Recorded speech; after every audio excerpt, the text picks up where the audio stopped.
According to the InterNACHI Home Inspection Standards of Practice, the inspector shall inspect from the ground level or the eaves, the roof covering materials, the gutters and downspouts, vents, flashing, skylights, chimney and other roof penetrations, and the general structure of the roof.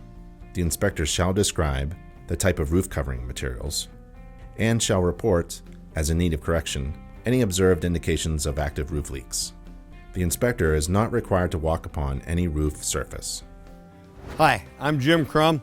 This is Mike. We're going to inspect this 1971 ranch house today. We're going to use the InterNACHI Standards of Practice. Remember, this is a visual inspection, so we're going to focus on the SOPs. The SOPs say we start with the roof, so we have our ladder set up. Let's get started. Okay, remember, we are required to inspect the roof, but we're not required to walk it. We are required to say what type of roofing material it is and observe either from the ground, from the ladder at roof edge, binoculars, etc. When it's safe, we like to walk them because it's really hard to see the penetrations, the sidewall flashings, etc. with either a drone or a camera on a stick or just binoculars. So nothing really beats walking it, but inspector safety really takes priority over everything. So when you are walking a roof, climbing a ladder, remember your 3-point connection. Always have a hand on the ladder. Don't carry things extra. When we're here, we can check and see how many layers, etc. we have and our flashings. We want 3 rungs above the ladder, so when we get off, we can hang on. Let's inspect the roof. Okay, as we get on the roof, we are required to say what type of roofing material. This is asphalt composition shingles. We're required to look at the venting. We're required to look at the visible flashings, things like that. So we're looking, okay, we have a drip edge flash. Right here is where we could look and see how many layers of shingles very easily. This is a step flashing or a sidewall flashing.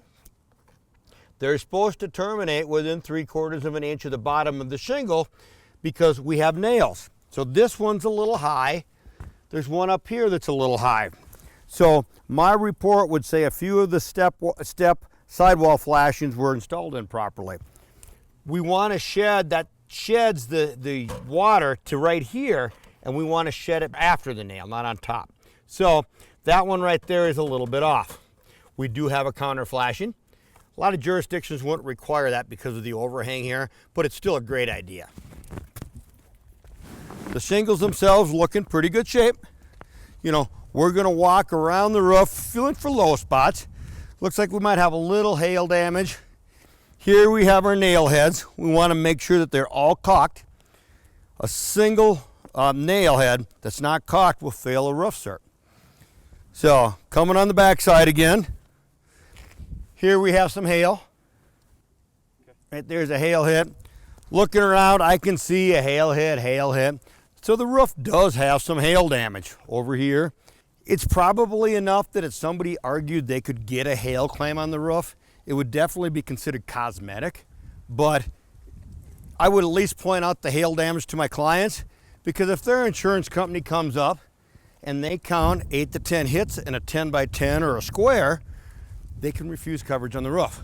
So I definitely would want it noted that there is hail damage on this roof. You know, we're required to inspect the gutters. We can see right here without having to get too close that there's a lot of leaves in the gutters. It's fall. The gutters need to be cleaned. Let's step off the garage roof onto the main roof. Talking about these turtle vents or ridge vents.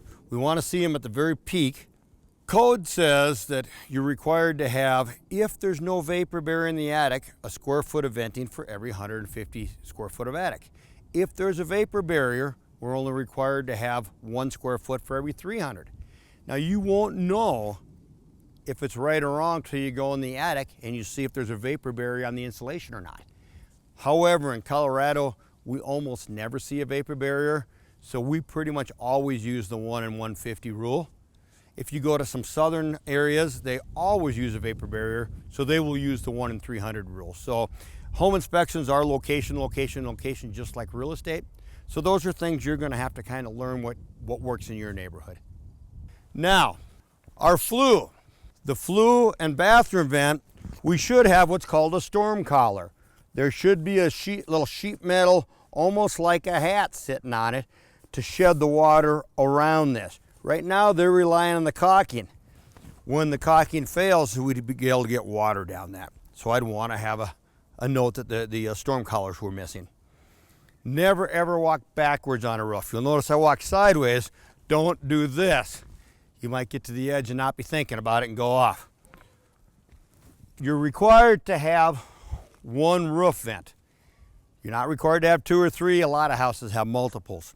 In the mountains, sometimes we see houses with no roof vents because the ice and snow will rip them off.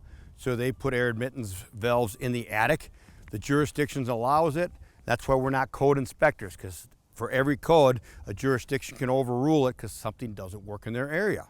So here's our main stack. In this particular situation, it's a soil stack, so our toilets all dump into this. So this goes straight out to the street. So we want to look at the rubber flashing. Is it in good shape? Is it cracked? Is it deteriorated? Did they caulk the nails down here? That all looks okay.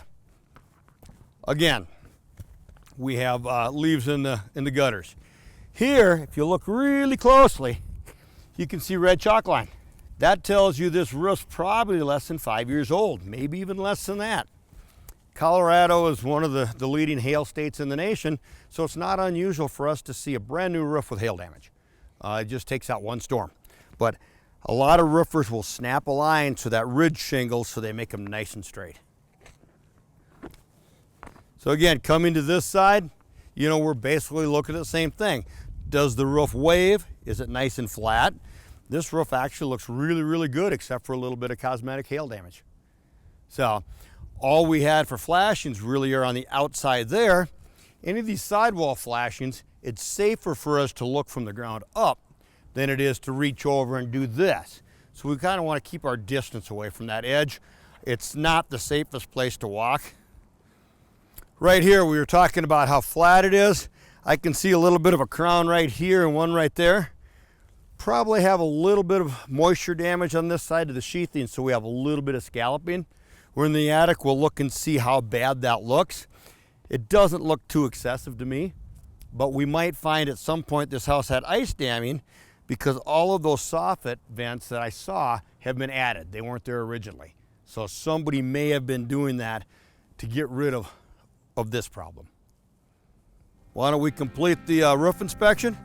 We'll go down, we'll start the exterior. The exterior also looks at the soffits and fascia, which is part of the roof structure, but we put that in the exterior just because it makes a little more sense to do that from down below. So we're done with 3.1 roofing. We're gonna go to 3.2 exterior.